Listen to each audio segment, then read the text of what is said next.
West Africa, and I am with this great young man here who is one of the original, if you read my book, Inspired to Action, his name is Fabrice. And the story of his life and how we met is in that book, Inspired to Action, How Following the Promptings of Your Heart Can Change the World.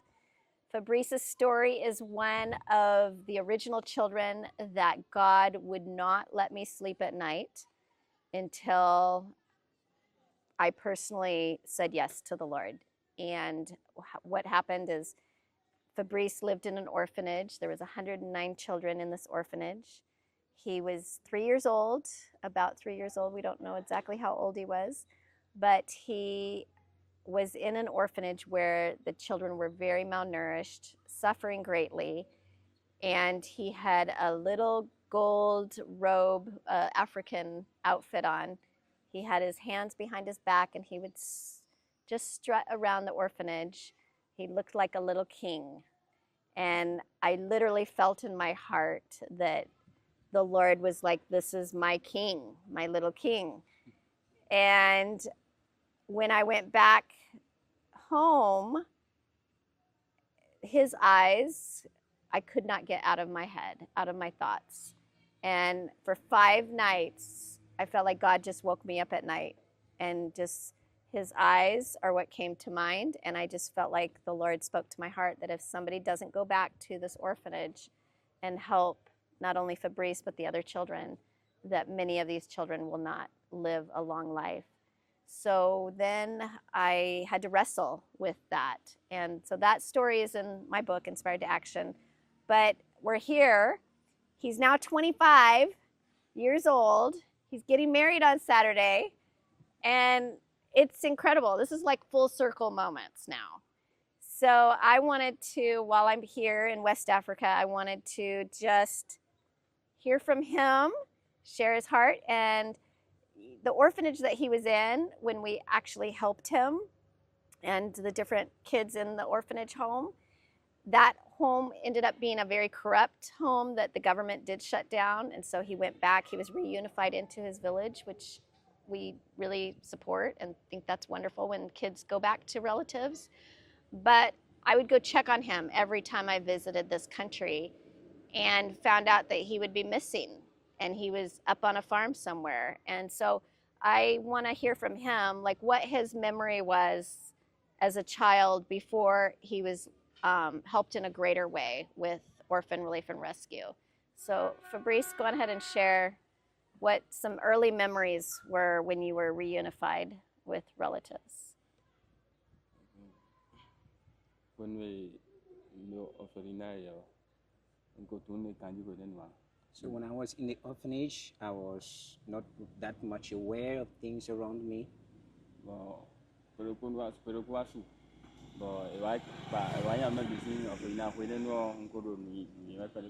So one day when I was a little bit older, one day they came and they closed the orphanage and took other kids away. So together with another one, they took us to a very remote place on a farm.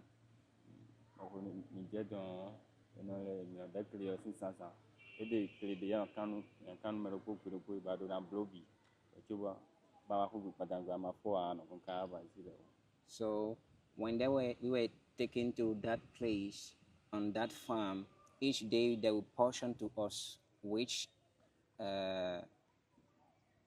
space to work on, and each day you have to finish your portion. If you don't finish your portion, you may have to stay on that field till the following day.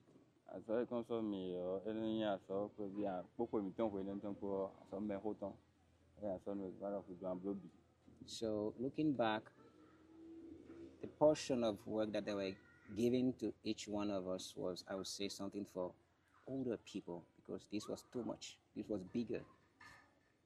For our age, it was way much bigger.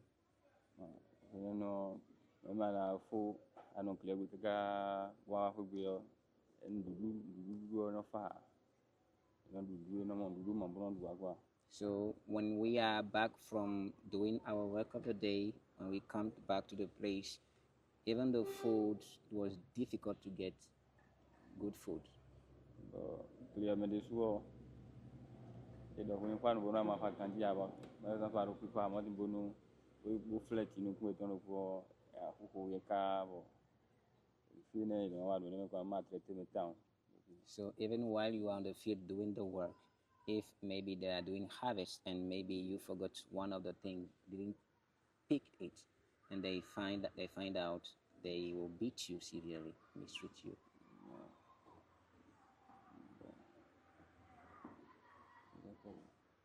That's what I can say. Yeah. So now, I'll continue that story. So basically, we ended up having to get him into foster care because his relatives continued to traffic him up into these farms. And every visit that I would come, I would go looking for him, and he was always missing. So I would have to threaten that, if he's not back for school, to go to school, then I'm going to get the police involved. And so then they would bring him back from these farms up country. But each year it was the same story. And so we finally realized that he's not going to be protected unless he's outside of those relatives' homes, because they didn't have that natural parental affection for him. So we got him into foster care, and he was able to finish high school and a trade school. And now I want to just have you share, what you're doing now. When we don't know any notification on the level. Dion a go full formation to the caca dion. Était bleu à l'été. So it was chauffeur bleu à l'été. No, Montokuno ORR. So right now I'm driving van for ORR staff. So, and I'm even the head for the drivers in ORR. And what's your dream?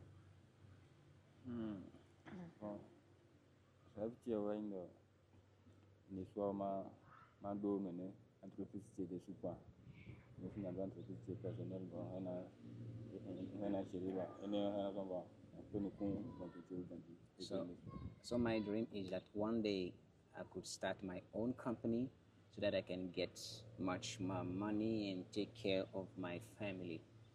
Yeah, so he got a mechanics certificate, finished high school, got a mechanics certificate, and one day he would like to have his own mechanic shop. So it's a great dream. And yeah, so tell us about your wedding coming up. Who's this woman that you're going to marry? Every time, again, the mama who can be presenting my way said the presenting. Who may be presenting maybe the Kakara, I want Jallo, Samedi Javidi.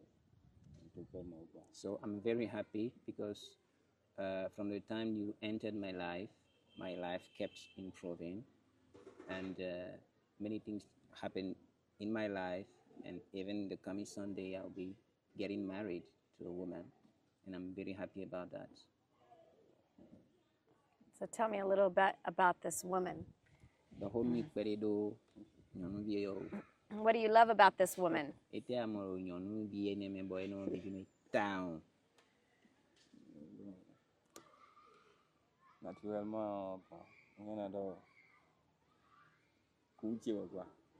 So I can say this is my taste, the type of woman that I like. Therefore, they do a puzzle with that. Majority don't have a puzzle with mana.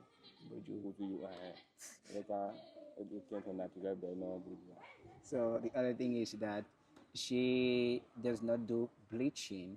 She has a natural dark skin.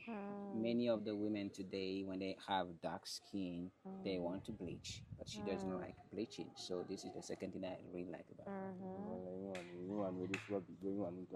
So I like everything about her. So she's proud of her black heritage and her black skin. Oh, maybe they know Vivini.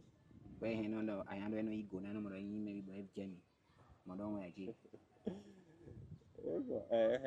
Yeah. Yeah, I love that. All right. So, does she love God? Can you want to know? Yes. And I even met her in the Lord, and I caught her in the In Lord. church? Church. Or, yeah. Okay. Love that. So, when you're doing this work, you're in the villages and you see children in situations like what you grew up in. How does it make you feel, and what are your thoughts when you see these children and what ORR is doing to help them? How does that make you feel inside? What are some thoughts that go through your mind?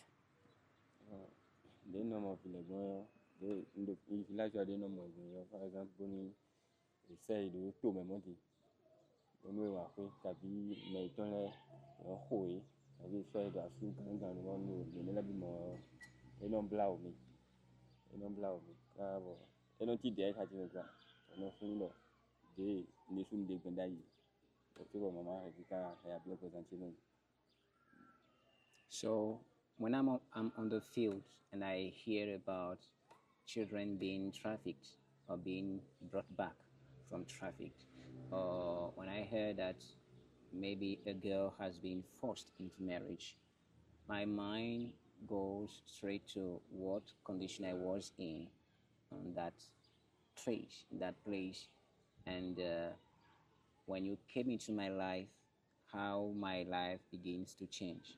So when I hear about those things happening to those children, I feel sad for them. But in the same time, seeing that OI is doing something to bring them either back from being trafficked or to protect them from being beaten, I think that what you did in my life, like the kind of things that changed in my life, these will be the things that happen also to those kids, and it gives me joy. Love it. So lots of redemption stories. Love it. I love what God is doing in your life and in your new wife, who's going to be, this weekend, fun wedding to go to. And I'm very proud of you, Fabrice. I'm proud of your heart, your love for Jesus, and your love for your, I don't know if I said her name, but we'll protect her identity on this podcast. But I'm just very proud of you as the man that you're growing into. And you make me proud. And I love watching your life, just loving God with all your heart, with all your soul, with all your mind and strength. And God is going to continue to use you in mighty ways. And your story is a huge example of just redemption that God has for each of us. So is there any last words that you want to share or say? So